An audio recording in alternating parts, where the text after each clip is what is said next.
Hello everyone, you are just joining in our literary Hammond, the Literary Nook by Fairy, and here's Fairy. Let's start our today's topic, but before going further, don't forget to subscribe my channel, like the videos and share.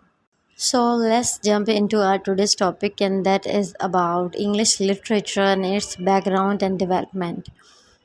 English literature is one of the richest literature of the world, being the literature of a great nation, which, though inhabiting a small island of the west coast of Europe, has made its mark in the world on account of her spirit of adventure, perseverance, and tenacity. It reflects these characteristics of a great people.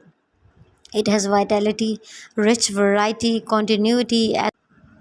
Literature is the reflection of society, the various changes which have come about in English society from the earliest to the modern times have left their stamp on the English literature.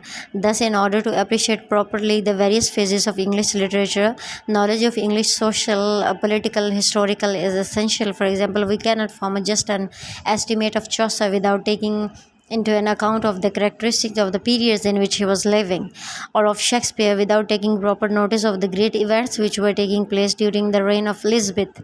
So the same is the case with other great figures and the important movements of in English literature. When we study the history of English literature from the earliest to the modern times, we find that it has passed through certain definite phases, each having marked characteristics. The phases may be termed as ages or periods, which are named after the central literary figures or the important rulers of the England.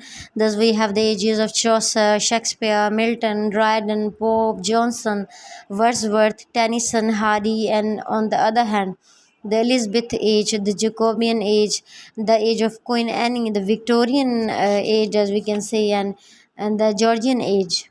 Some of these phases are named after certain literary movements like the classical age, the romantic age, which while the others certain important historical eras as the medieval period, Anglo-Saxon period, Anglo-Norman period. These literary phases are also named by some literary historians after the centuries as the 17th century, 18th century, 20th century, and these ages and the periods naturally overlaps each other.